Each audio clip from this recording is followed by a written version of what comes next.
శ్రీ పొట్టి శ్రీరాములు నెల్లూరు జిల్లా కావలి పట్టణంలోని ఎంపీడీఓ కార్యాలయం ఆవరణంలోని పొదుపు మహిళా కార్యాలయం ముందు ప్రధానమంత్రి అనుసూచిత్ జాతి అభ్యుదయ యోజన పథకం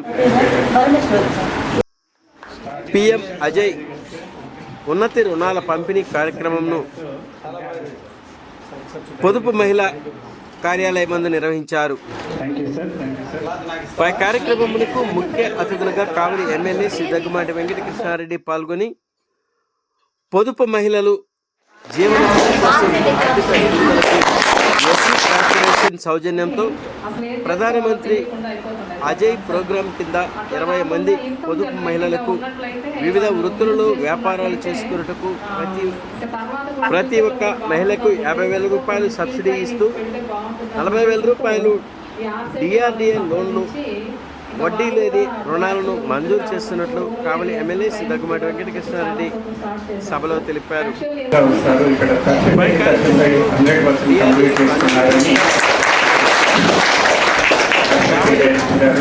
ఏపీఎం కృష్ణారావు మరియు సంబంధిత అధికారులు, పొదుపు మహిళలు తదితరులు పాల్గొన్నారు. ఓకే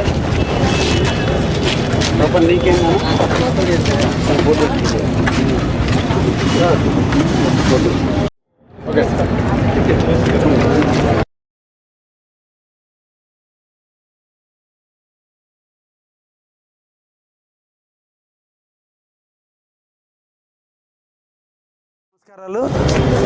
ఈ రోజున మా కావలి నియోజకవర్గంలోని వెలుగుకు సంబంధించినటువంటి పొదుపు మహిళలు ఎవరైతే ఉన్నారో వాళ్ళ జీవన భృతి కోసం భవిష్యత్తులో వాళ్ళు ఎవరి మీద ఆధారపడకుండా స్వశక్తితో ఎదిగేటట్టుగా ఈరోజు ఎస్సీ కార్పొరేషన్ సౌజన్యంతో ప్రధానమంత్రి అజయ్ ప్రోగ్రాం కింద మా కావలి నియోజకవర్గంలో 20 మంది మహిళలకు వివిధ వృత్తుల్లో వ్యాపారాలు చేసుకునేందుకు ఒక్కొక్కరికి 50,000 రూపాయల లెక్కన సబ్సిడీ ఇస్తూ 40,000 రూపాయలు ఎస్సీ కార్పొరేషన్ లోన్ ఇస్తూ డిఆర్డిఏ లోన్ ఇస్తూ వడ్డీ లేనటువంటి రుణాన్ని ఆ మహిళలు ఎవరైతే ఉన్నారో వాళ్ళు వ్యాపారం చేసుకొని ఓన్లీ అసలు మాత్రం 40,000 రూపాయలు ఇన్స్టాల్మెంట్ కింద కట్టేటట్టుగా వాళ్ళ సొంత నిధులు ఓన్లీ ఇన్వెస్ట్మెంట్ కింద 10,000 రూపాయలు పెట్టే విధంగా ఈ ప్రధానమంత్రి అజయ్ కింద ఈ రోజున డిఆర్డిఏ ఆధ్వర్యంలో ఈరోజు కావలి డివిజన్లో ఉన్న కావలి నియోజకవర్గంలో ఉన్నటువంటి వాటిలో 20 మందికి ఈ రోజున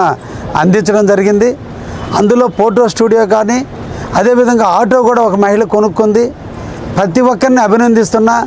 దీన్ని స్ఫూర్తిగా తీసుకొని ఇంకా చాలామంది తన స్వశక్తితో ఎదిగే విధంగా ముందుకు రావాలని ఈరోజు డిఆర్డిఏ కానీ అదేవిధంగా ఎస్సీ కార్పొరేషన్ ఆధ్వర్యంలో ఈరోజు ఎస్సీస్కి ఇవ్వడం జరిగింది.